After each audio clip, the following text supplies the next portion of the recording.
आसमान में या समंदर के विस्तार में, बर्फीली चोटियों पर हो या घने जंगलों में, राष्ट्र रक्षा में जुटे हर वीर बेटे बेटी, हमारी सेनाएं, बीएसएफ, आईटीबीपी, सीआईएसएफ, हर सुरक्षा बल,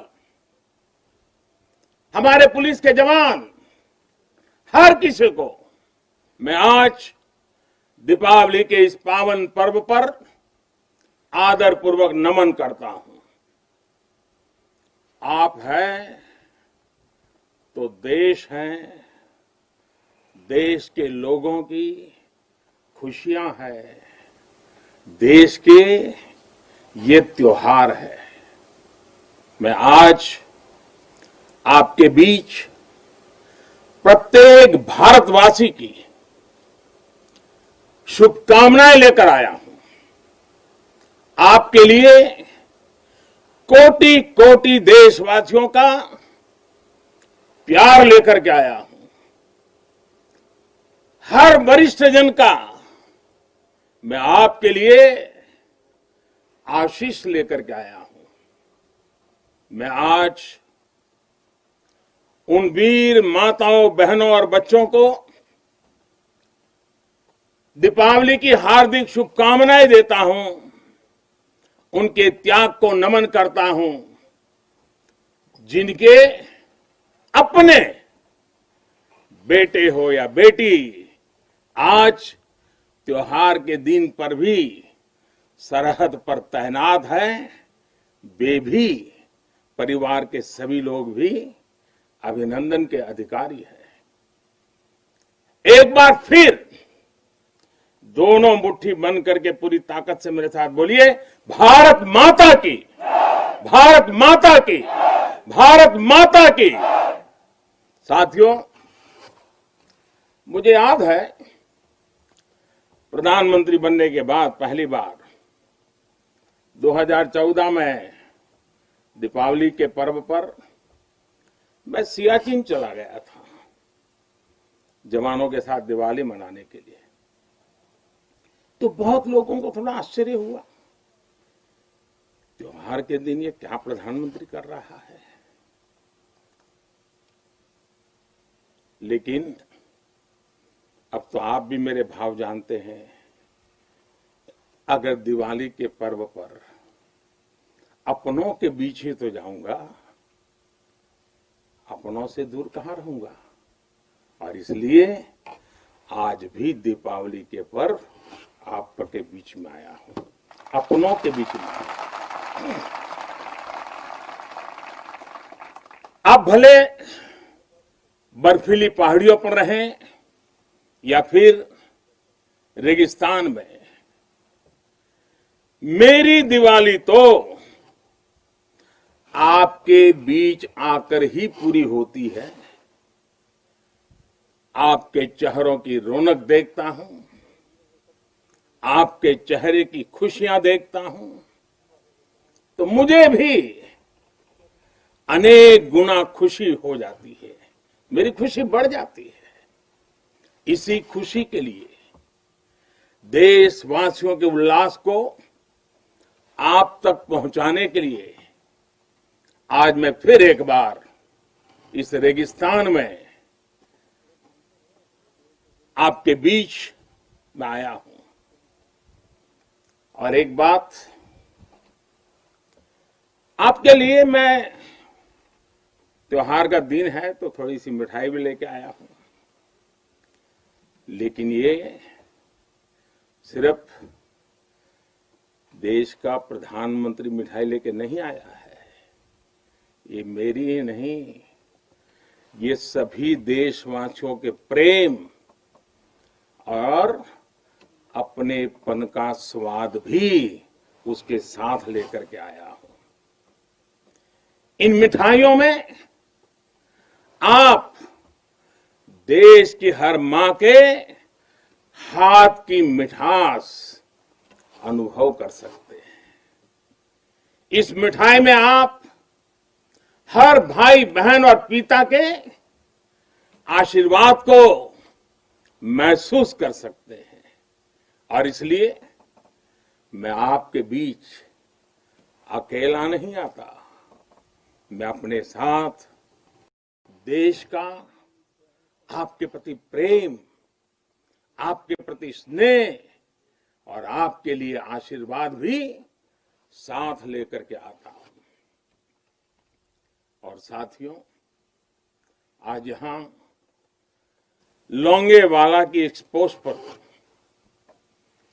तो देश भर की नजरें भी आप पर है। मां भारती के लाडलों, मेरी इन बेटियां, मेरे देश की गौरव देने वाली बेटियां जो मेरे सामने बैठी हैं, उन पर देश की नजर है। मुझे लगता है कि देश की सरहद पर अगर किसी एक पोस्ट का नाम देश के सबसे ज्यादा लोगों को याद होगा, अनेक पीढ़ियों को याद होगा, तो उस पोस्ट का नाम है लोंगेवाला पोस्ट। हर किसी की जुबान पर है। एक ऐसी पोस्ट जहां गर्मियों में तापमान 50 डिग्री को छूता है तो सर्दियों में शून्य से नीचे चला जाता है। और मई जून में ये बालू जिस प्रकार से आती हैं, एक दूसरे का चेहरा भी नहीं देख पाते। इस पोस्ट पर आपके साथियों ने शौर्य की एक ऐसी गाथा लिख दी है जो आज भी हर भारतीय के दिल को जोश से भर देती है। लोंगेवाला का नाम लेते ही हृदय की गहराई से, मन मंदिर से यही प्रकट होता है, जो बोले सो निहाल, सत श्री अकाल। ये जयकारा कानों में गूंजने लगता है।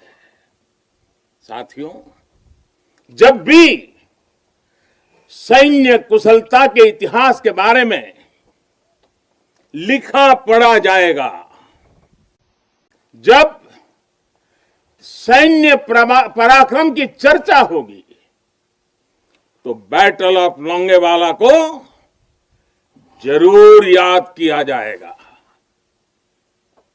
ये वो समय था जब पाकिस्तान की सेना बांग्लादेश के निर्दोष नागरिकों पर अत्याचार कर रही थी, जुल्म कर रही थी, नरसंहार कर रही थी।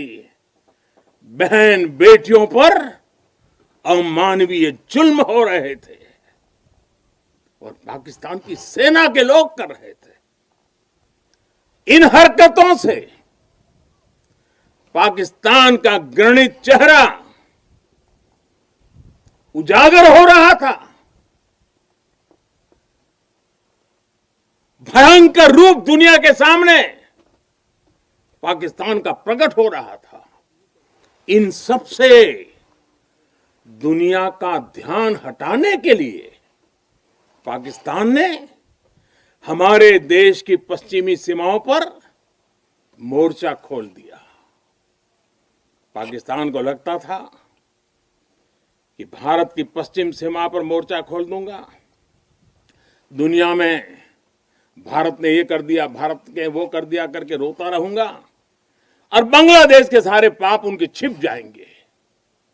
लेकिन हमारे सैनिकों ने जो मुंह तोड़ जवाब दिया, पाकिस्तान को लेने के देने पड़ गए। साथियों, यहां इस पोस्ट पर दिखाए गए पराक्रम की गूंज, इस गूंज ने दुश्मन का हौसला तोड़ दिया था। उसको क्या पता था कि हां, उसका सामना मां भारती के शक्तिशाली बेटे बेटियों से होने वाला है। मेजर कुलदीप सिंह चांदपुरी के नेतृत्व में भारतीय वीरों ने टैंकों से लैस दुश्मन के सैनिकों को धूल चटा दी। उनके मंसूबों को नेस्त नाबूद कर दिया। कभी कभी मुझे लगता है कि कुलदीप जी के माता पिता ने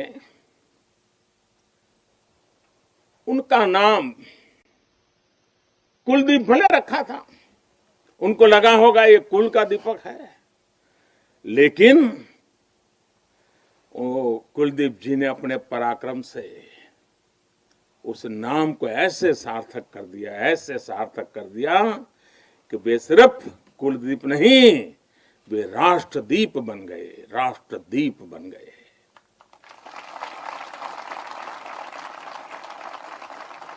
साथियों, लोंगेवाला का वो ऐतिहासिक युद्ध भारतीय सैन्य बल के शौर्य का प्रतीक तो है ही। थल सेना, बीएसएफ और वायुसेना के अद्भुत कोऑर्डिनेशन का भी प्रतीक है। इस लड़ाई ने दिखाया है कि भारत की संगठित सैन्य शक्ति के सामने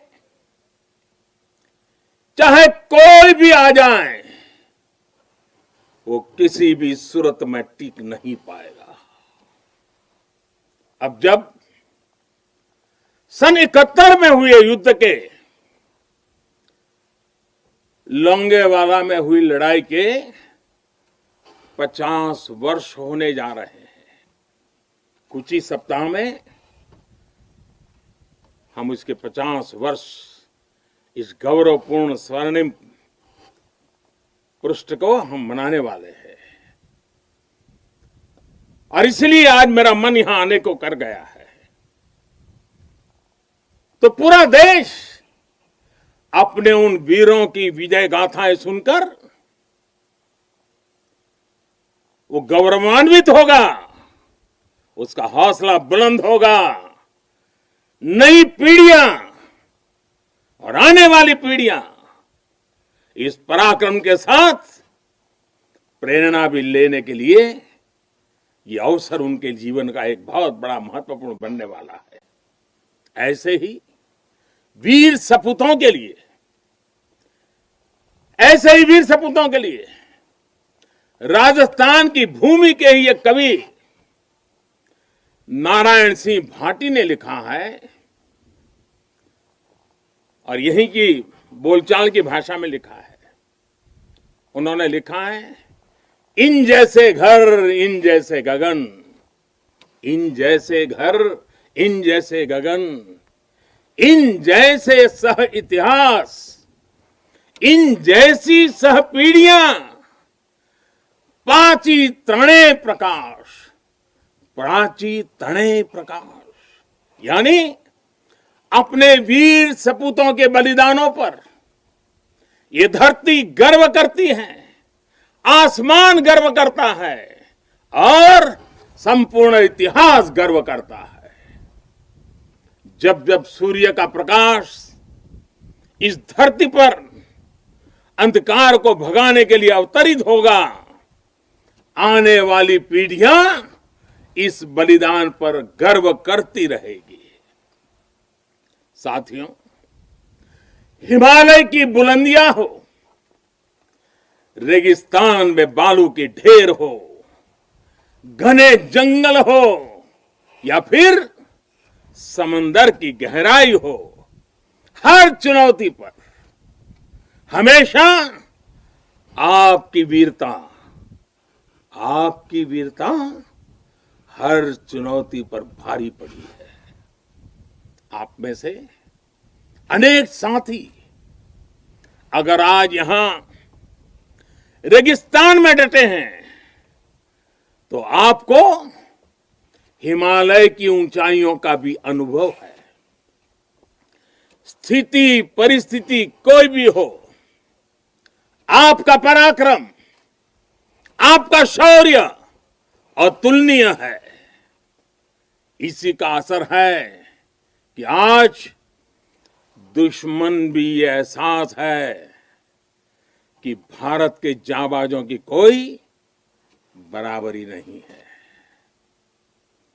आपके इसी शौर्य को नमन करते हुए आज भारत के 130 करोड़ देशवासी आपके साथ मजबूती से खड़े हैं। आज हर भारतवासी को अपने सैनिकों की ताकत और शौर्य पर गर्व है। उन्हें आपकी अजेयता पर, आपके अपराजेयता पर गर्व है।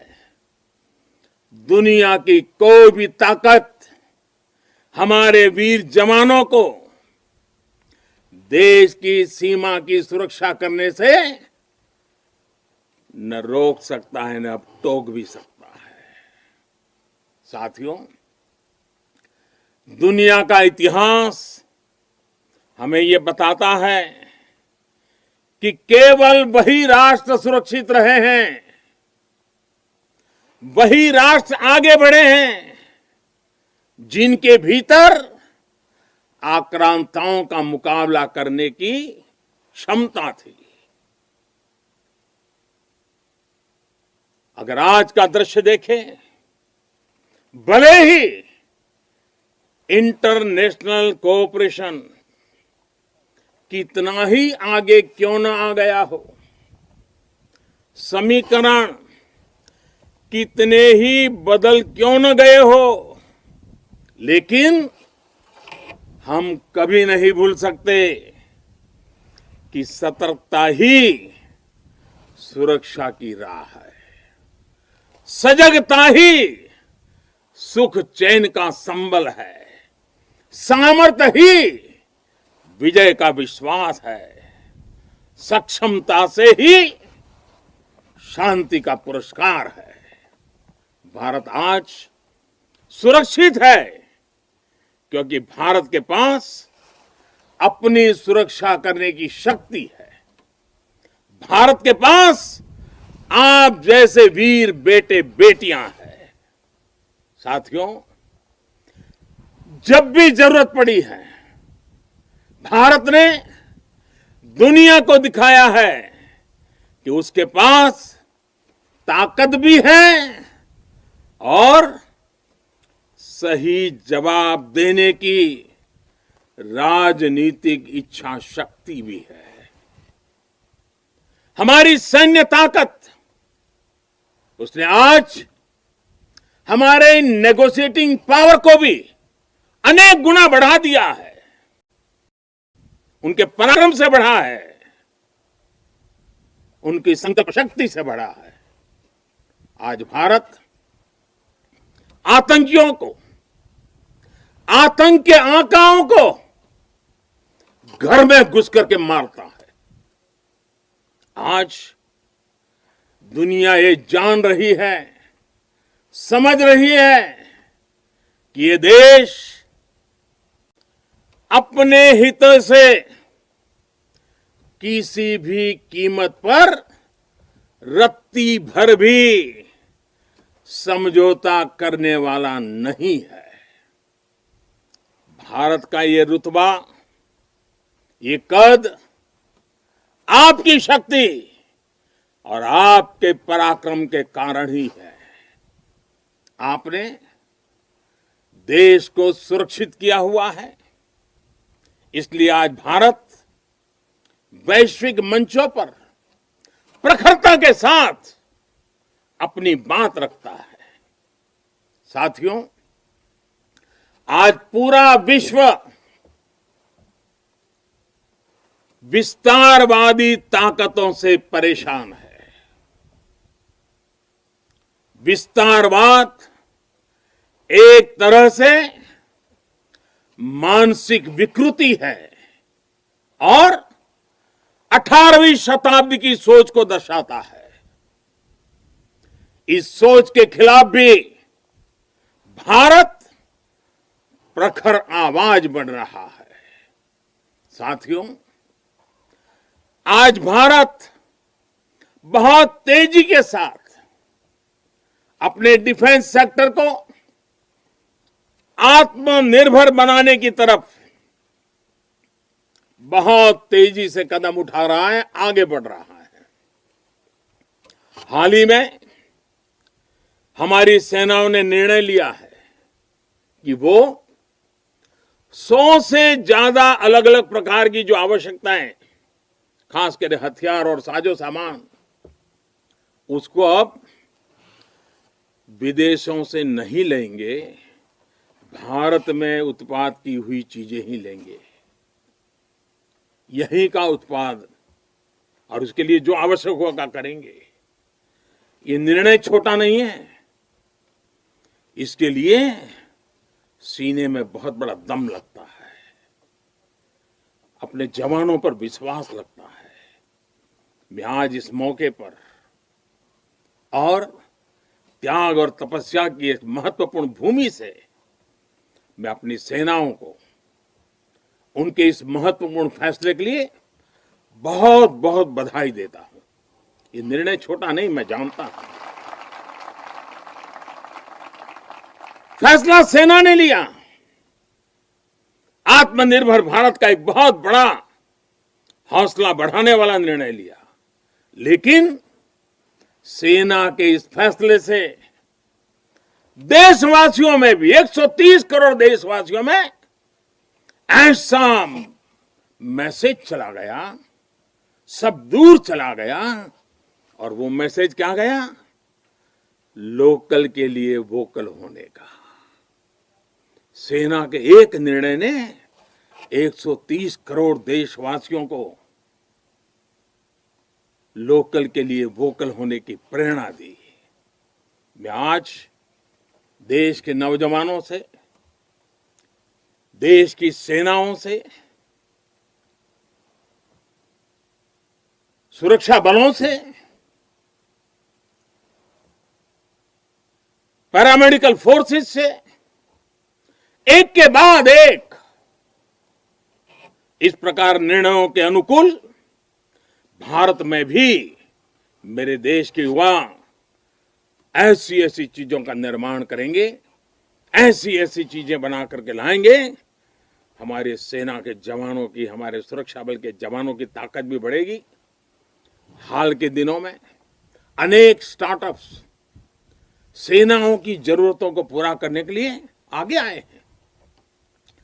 डिफेंस सेक्टर में नौजवानों के नए स्टार्टअप्स देश को आत्मनिर्भरता के मामले में और तेजी से आगे ले जाएंगे। साथियों, रक्षा क्षेत्र में आत्मनिर्भर भारत देश के बढ़ते हुए सामर्थ्य का लक्ष्य है। सरहद पर शांति। आज भारत की रणनीति साफ है, भारत की रणनीति स्पष्ट है। आज का भारत समझने और समझाने की नीति पर विश्वास करता है, समझने की भी और समझाने की भी। लेकिन अगर हमें आजमाने की कोशिश की, फिर तो जवाब भी उतना ही प्रचंड मिलेगा। साथियों, देश की अखंडता देशवासियों की एकता पर निर्भर करती है। शांति, एकता, सद्भावना देश के भीतर देश की अखंडता को ऊर्जा देती है। सीमा की सुरक्षा सुरक्षा बलों की शक्ति के साथ जुड़ी है। सीमा पर हमारे जाबाजों का हौसला बुलंद रहे, उनका मनोबल आसमान से भी ऊंचा रहे, इसलिए उनकी हर आवश्यकता, हर जरूरत आज देश की सर्वोच्च प्राथमिकताओं में है। उनके परिवार की देखभाल ये देश का दायित्व है। बीते समय में सैनिकों के बच्चों की शिक्षा और रोजगार को लेकर भी अनेक फैसले लिए गए हैं। पिछले वर्ष जब मैंने दूसरी बार शपथ ली थी, मेरा पहला फैसला ही शहीदों के बच्चों की शिक्षा से जुड़ा हुआ था। इसके तहत नेशनल डिफेंस फंड के अंतर्गत मिलने वाली स्कॉलरशिप को बढ़ाया गया है। साथियों, सुविधा के साथ साथ वीरों के सम्मान के लिए भी देश में अभूतपूर्व प्रयास चल रहे हैं। नेशनल वॉर मेमोरियल, राष्ट्रीय समर स्मारक, या फिर नेशनल पुलिस मेमोरियल हो, ये दोनों स्मारक देश के शौर्य के सर्वोच्च प्रतीक बनकर देशवासियों को, हमारी नई पीढ़ी को प्रेरित कर रहे हैं। साथियों, मुश्किल चुनौतियों के बीच आपका व्यवहार, आपका टीम वर्क देश को हर मोर्चे पर इसी जज्बे के साथ लड़ने की सीख देता है। आज देश इसी भावना से कोरोना जैसी महामारी के खिलाफ भी जंग लड़ रहा है। देश के हजारों डॉक्टर्स, नर्सिस, हेल्पर्स और सपोर्ट स्टाफ दिन रात बिना रुके, बिना थके काम कर रहे हैं। देशवासी भी इस जंग को फ्रंट लाइन वॉरियर्स की तरह लड़ रहे हैं। इतने महीनों से हमारे देशवासी पूरे अनुशासन का पालन कर रहे हैं, मास्क जैसी सावधानियों का पालन कर रहे हैं और अपने और अपनों के जीवन की भी रक्षा कर रहे हैं। लेकिन हमें यह भी एहसास है कि अगर हमें मास्क पहनने में ही इतनी तकलीफ होती है, तो आपके लिए ये सुरक्षा जैकेट्स, न जाने आपके शरीर पर कितनी चीजें आपको लादनी पड़ती है। इतना सब कुछ पहनना कितना कठिन होता होगा। आपके इस त्याग से देश अनुशासन भी सीख रहा है और सेवा धर्म का पालन भी कर रहा है। साथियों, सीमा पर रहकर आप जो त्याग करते हैं, तपस्या करते हैं, वो देश में एक विश्वास का वातावरण बनाता है। हर हिंदुस्तानी के अंदर एक नया कॉन्फिडेंस लेवल आता है। एक विश्वास होता है कि मिलकर बड़ी से बड़ी चुनौती का मुकाबला किया जा सकता है। आपसे मिली इसी प्रेरणा से देश महामारी के इस कठिन समय में अपने हर नागरिक के जीवन की रक्षा में जुटा हुआ है। इतने महीनों से देश अपने 80 करोड़ से ज्यादा नागरिकों के भोजन की व्यवस्था कर रहा है, लेकिन इसके साथ ही देश अर्थव्यवस्था को फिर से एक बार गति देने का भी पूरे हौसले से प्रयास कर रहा है। देशवासियों के इसी हौसले का परिणाम है कि आज कई सेक्टर्स में फिर से रिकॉर्ड रिकवरी और ग्रोथ दिख रहा है। ये अलग अलग प्रकार की सब लड़ाइयां, ये सब सफलताएं, इनका श्रेय सीमा पर डटे हमारे जवानों को जाता है, आपको जाता है। साथियों, हर बार, हर त्योहार में जब भी मैं आपके बीच आता हूं, जितना समय आप सबके बीच बिताता हूं, जितना आपके सुख दुख में शामिल होता हूं, राष्ट्र रक्षा का, राष्ट्र सेवा का मेरा संकल्प उतना ही मजबूत होता है।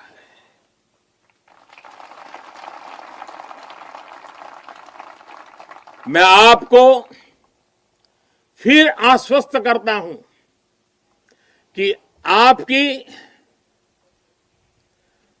निश्चिंत होकर अपने कर्तव्य पथ पर डटे रहें। प्रत्येक देशवासी आपके साथ है। हां, आज के दिन मैं आपसे एक मित्र के रूप में, एक साथी के रूप में 3 बातों का आग्रह करूंगा और मुझे विश्वास है कि मेरा यह आग्रह आपके लिए भी हो सकता है संकल्प बन जाए।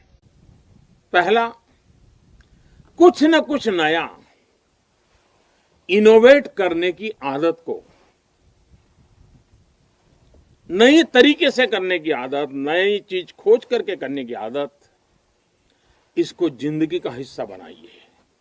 और मैंने देखा है कि इस प्रकार की जिंदगी गुजारने वाले हमारे जवान, उनकी क्रिएटिविटी देश के लिए बहुत कुछ नई चीजें ला सकती है। आप थोड़ा सा ध्यान दीजिए कुछ न कुछ इनोवेट करने का। देखिए हमारे सुरक्षा बलों को, क्योंकि आप अनुभव के आधार पर इनोवेट करते हैं, रोजमर्रा से जिस प्रकार से जूझते हैं उसमें से निकालते हैं, बहुत बड़ा लाभ होता है। दूसरा मेरा आग्रह है, और वो आप लोगों के लिए बहुत जरूरी है, आप हर हालत में योग को अपने जीवन का हिस्सा बनाए रखिए। और तीसरा, हम सब की अपनी अपनी मातृभाषा है।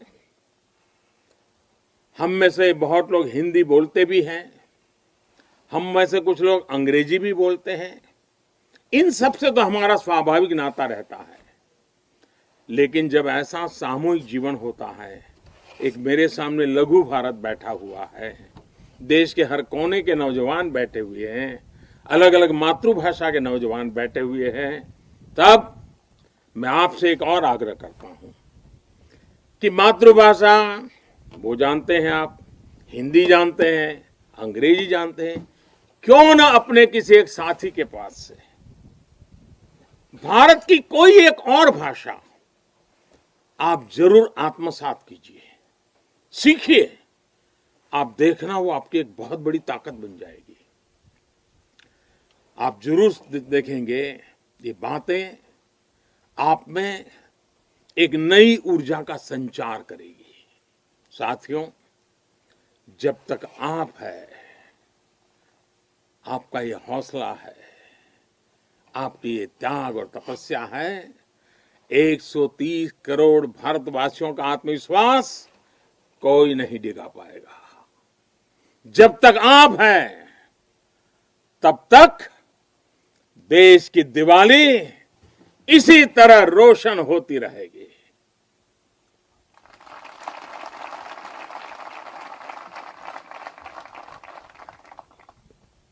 लोंगेवाला की इस पराक्रमी भूमि से,